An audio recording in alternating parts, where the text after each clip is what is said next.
రాష్ట్ర నాయకులకు, జిల్లా నాయకులకు, మండల నాయకులకు, అదేవిధంగా ఈ గ్రామ పంచాయతీకి సంబంధించినటువంటి వైఎస్ఆర్ కుటుంబ సభ్యులందరికీ కూడా నమస్కారాలు తెలియజేస్తున్నాను. అదేవిధంగా ఈ కార్యక్రమాలు జరగబోయే రోజుల్లో ముందర తీసుకొని పోయే ముఖ్య భూమిక పోషించేటువంటి పాత్రికేయులకు కూడా నమస్కారాలు తెలియజేస్తున్నాను. ఇక్కడ స్పీచ్లు ఏముండవు, మామూలుగా మనం మొదటగానే మాట్లాడుకునేటువంటి, ఎందుకంటే ఈ యొక్క కమిటీల యొక్క నిర్మాణం అలానే జరుగుతుంది. ఆ ఊర్లో చూసిన తర్వాత ఎలా ఉంటుంది మడకసిర్లని మనం అక్కడ చూసిన తర్వాత అర్థమవుతుంది. ఈ యొక్క కమిటీల యొక్క ముఖ్య ఉద్దేశం ఏమంటే, జగన్ సార్ యొక్క సందేశం మీ అందరికి వినిపిస్తున్నాను. నేను మాట్లాడే ప్రతి మాట కొంచెం లైన్ ఎనికి ముందరకు ఉండొచ్చు, కానీ మొత్తం ఆయన మనసులోని మాట మీ అందరికి చెబుతున్నాను. 2009 రాజశేఖర రెడ్డి సార్ చనిపోయిన తర్వాత వైఎస్ఆర్ కుటుంబ సభ్యులుగా అందరూ ఏర్పడడం జరిగింది. జగన్మోహన్ రెడ్డి గారు ముఖ్యమంత్రి కావాలని ఏకైక లక్ష్యంతో.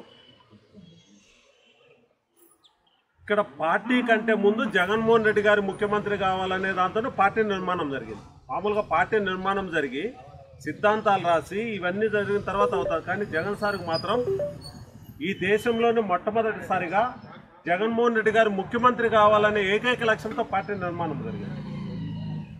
ఆ పార్టీ నిర్మాణంలో భాగంగా 2014లో 2.2% ఓట్లతో, అంటే తక్కువ ఓట్లతో ఓడిపోయింది. దానికి ఆ రోజు కారణం ఏమంటే, గ్రామస్థాయి నిర్మాణాలు కానీ కలిగి ఉండింటే ఆ రోజు 2014లోనే జగన్ సార్ ముఖ్యమంత్రి.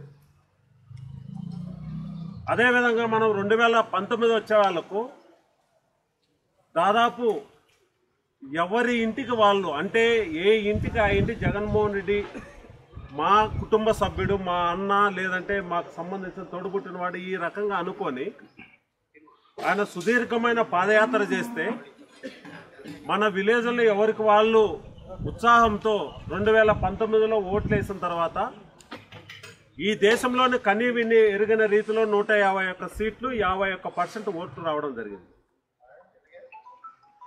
దాని తర్వాత జగన్ సార్ యొక్క ఆలోచన విధానం అంతా కూడా, మన మాజీ ముఖ్యమంత్రి యొక్క ఆలోచన విధానం అంతా కూడా ప్రజలందరూ బాగుండాలా, ప్రజలలోనే కార్యకర్తలు ఉంటారనుకున్నాడు. కానీ కార్యకర్తలను ఇంకా కొంత బాగా చూడాలనే ఆలోచన అప్పటికి రాకపోయింది. దానికి కారణం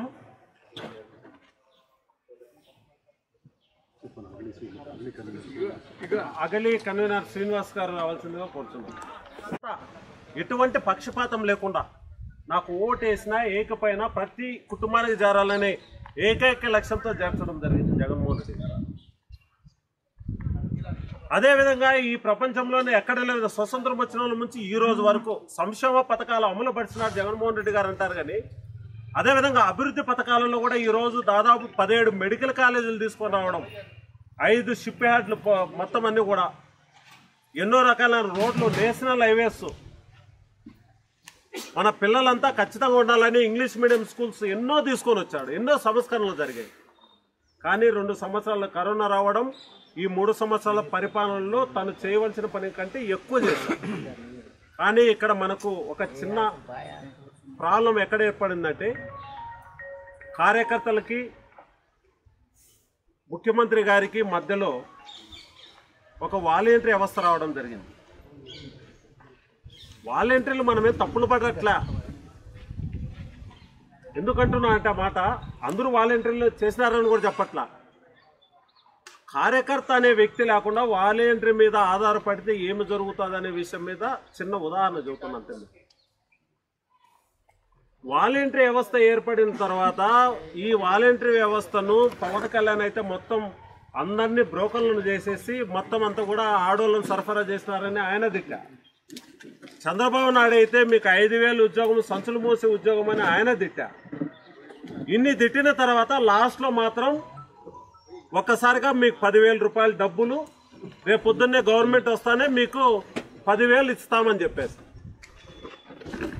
మరి పెద్ద పెద్ద వాళ్ళే పార్టీలు మారుతున్నారు గవర్నమెంట్ రాదన్నప్పుడు. మరి వాలంటీర్లు ఏం చేశారు? 10,000 రూపాయలు డబ్బులు అంటానే కంప్లీట్గా వాళ్ళ కొద్ది వాళ్ళు సైలెంట్ అయ్యారు, కొంతమంది పనిచేశారు.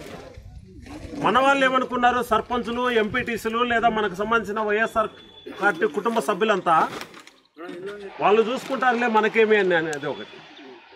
రెండోది ఏమంటే జగన్మోహన్ రెడ్డి ముఖ్యమంత్రి కావాలి కానీ మా నియోజకవర్గంలో ఎమ్మెల్యే గెలిచాల్సిన అవసరం లేదని రెండోది.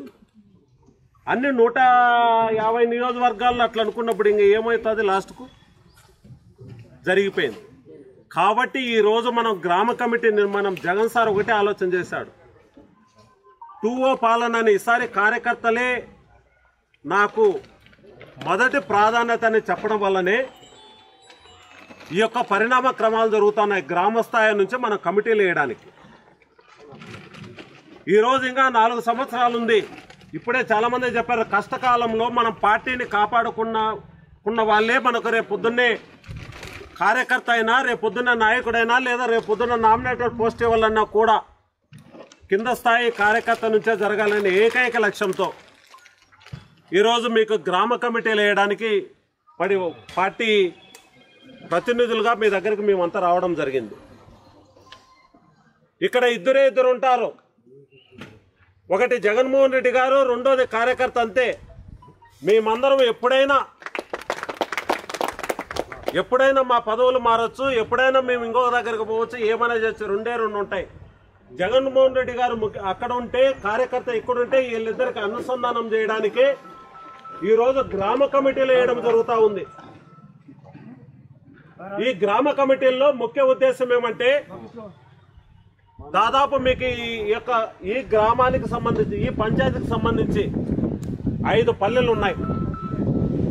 ఈ 5 పల్లెల నుంచి ఇక్కడ ప్రాతినిధ్యం వహించారు. ఎందుకంటే ఇప్పుడు పేర్లు చదివేటప్పుడు అన్ని పల్లెలు కనిపించాయి ఇక్కడ. ఈ గ్రామ కమిటీలలో మీరందరూ కూడా ఒక గ్రామ కమిటీ అధ్యక్షుడిని, అదేవిధంగా రైతు విభాగం నుంచి రైతు సంఘ అధ్యక్షుడిని, మహిళల నుంచి మహిళా సంఘం నుంచి మహిళా విభాగాల అధ్యక్షురాల్ని, 25-30 సంవత్సరాల లోపల ఉండేటట్లు ఒక యువజన విభాగానికి సంబంధించి అధ్యక్షుడిని, యూత్ అధ్యక్షుడిని వీళ్ళని ఎన్నుకోవాలి. వీళ్ళని ఎన్నుకోవడానికి ఇక్కడ 5 విలేజ్లు ఉన్నాయి కాబట్టి ఇంకొక జిల్లా నుంచి ఇంకో పోస్ట్ కూడా ఇస్తాం. ఏ విలేజ్కు కూడా అన్ని దానికి సమానంగా ఉండేటట్లు. మీరు ఇప్పుడు 5 విలేజ్ల నుంచి కానీ మీకు ఎలా మీ పరిస్థితులు బట్టి అధ్యక్షులు తీసుకుంటే సమాంతరంగా అన్ని ఊర్లలో కూడా మనకు అధ్యక్షులు ఉండాలనే ఒక ఆలోచన వస్తుంది. అదేవిధంగా కమిటీలకు సంబంధించిన విషయంలో ఈ యొక్క గ్రామ కమిటీ అధ్యక్షుని ఎన్నుకున్న తర్వాత 8 మందిని మళ్ళీ కమిటీలు తీసుకోవాలి. అదేవిధంగా యువజన విభాగం నుంచి అధ్యక్షుని ఎన్నుకున్న తర్వాత 4 యువకులు మళ్ళీ తీసుకోవాలి. మహిళా విభాగ అధ్యక్షురాలను ఎన్నుకున్న తర్వాత మళ్ళీ 4 మహిళలను తీసుకోవాలి. రైతుకు సంబంధించిన విషయంలో రైతు అధ్యక్షుని ఎన్నుకున్న తర్వాత 4 రైతులను తీసుకోవాలి. అంటే దాదాపు 24 మంది దాదాపు మీకు కమిటీ వస్తారు. దీని తర్వాత ఈ 5 గ్రామాల నుంచి 30 మంది పేర్లు ఇస్తే వాళ్ళ స్థాయిని బట్టి ఆ రోజు మేము వారానికి ఒక రోజు మడకసిర హెడ్ క్వార్టర్కి వచ్చేసి ఏదైనా సమస్యలు ఉంటే మేము అక్కడికి వచ్చి అటెండ్ అవుతామంటే వాళ్ళకు జిల్లా లెవెల్లో, నియోజకవర్గ లెవెల్లో వాళ్ళకు బాధ్యతలు ఇస్తాం. లేదు మేము గుడిబండ మండలానికి వచ్చేసి ఎంఆర్ఓ ఆఫీసులో పాల్గొంటామంటే వాళ్ళకు మండల లెవెల్లో బాధ్యతలు ఇస్తాం. ఈ రకంగా మీరందరూ కూడా మీ యొక్క బాధ్యతలు తీసుకున్న తర్వాత మీరందరూ ఎవరైతే బాధ్యతలు తీసుకుంటారో మీ కుటుంబ సభ్యులలో మీకు ఒకవేళ వాట్సాప్ అది ఏ విధంగా చేయాలని చేత కాకపోయినా, లేదా ఫేస్బుక్ ఏ విధంగా చేయాలని చేత కాకపోయినా, మీ కుటుంబ సభ్యుల్లో పిల్లలు చదువుకునే వాళ్ళతో ఖచ్చితంగా మీరు వాట్సాప్ గ్రూప్లో ఉండాలి. తర్వాత వచ్చేసి మీరు ఫేస్బుక్లో ఇవన్నీ కూడా ఉండాలి. ఎందుకు ఆ మాట చెబుతున్నానంటే, ప్రతిరోజు దైనందిన కార్యక్రమంలో ఈ యొక్క జగన్మోహన్ రెడ్డి సార్ ఈరోజు చిత్తూరుకు పోతున్నాడు. మామిడి రైతులకి గిట్టుబాటు ధర లేదనే విషయంలో ఆ రైతులతో పరామర్శించి గవర్నమెంట్కి తెలియజెప్పడానికి. ఇక్కడ ఎంతమందికి మీ దగ్గర ఉన్న ఫేస్బుక్లో కానీ వాట్సాప్లో కానీ జగన్ సార్ ఈరోజు పోతున్నాడనే విషయం ఎంతమందికి తెలుసు, ఎంతమంది చూసినారు చేతులెత్త.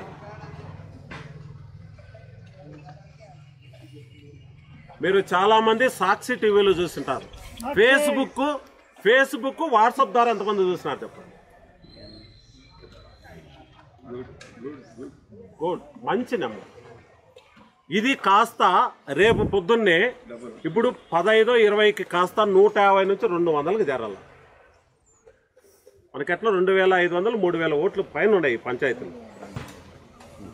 దాదాపు మీకు ఆ స్థాయికి చేరిపోవాలి మీరంతా కూడా ఈ కమిటీలలో. కాబట్టి ఇప్పుడు మీరంతా కూడా ఇక్కడున్న సర్పంచులు కానీ, స్థానిక ఎంపీటీసీలు కానీ, లేదా స్థానిక ఉన్నటువంటి ముఖ్య నాయకులు కానీ మీరందరూ కూడా ఆలోచన చేసి మనం ఈ గ్రామానికి అధ్యక్షుని ఎవరిని ఎన్నుకున్నాం, లేదా రైతు విభాగానికి ఎవరు ఎన్నుకున్నాం, ఈ విషయాలన్నీ కన్వీనర్ మీతో పాటు ఉంటాడు, తర్వాత ముఖ్య నాయకులు అంతా ఉంటారు. మీరందరూ కూడా మాట్లాడుకొని ఒక అర్ధగంట గంట టైంలో ఫస్ట్ అధ్యక్షుల పేర్లు, ఈ 4 అధ్యక్షుల పేర్లు, తర్వాత జిల్లా కమిటీ నుంచి ఒకరికి ఇస్తాం. ఎందుకంటే 5 ఊర్లు ఉన్నాయి కనుక ఈ 5 పేర్లు మీరు ఇచ్చినట్లయితే ఆ 5 పేర్ల తర్వాత వాళ్ళని ఎన్నుకున్న తర్వాత నెక్స్ట్ వాళ్ళు ఎవరైతే అధ్యక్షులు అవుతారో వాళ్ళ కమిటీని ఎన్నుకుంటారు ఇక్కడే. అంటే మీరంతా సమక్షంలో ఆయన అధ్యక్షత జరుగుతుంది.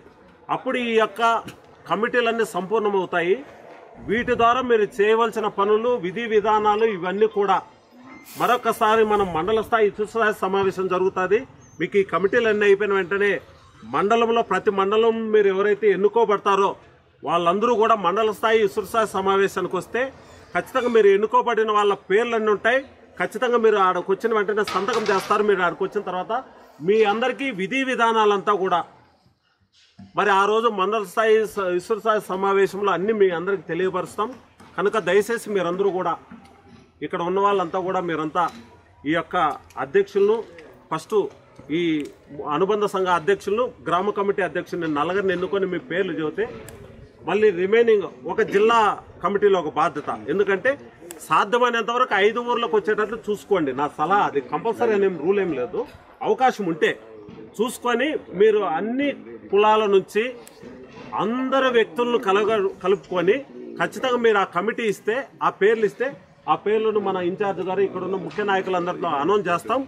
అనౌన్స్ చేసిన తర్వాత మళ్ళీ ఆ వేళకి ఏమన్నా ఆకలి అవుతుందేమో తినేసి మళ్ళీ కమిటీ సభ్యులు ఇచ్చేసి మళ్ళీ మీరందరూ కూడా అందరం కలిసి ఒకసారి మాట్లాడుకొని అందరం బయలుదేరాం. ధన్యవాదాలు, నమస్కారం.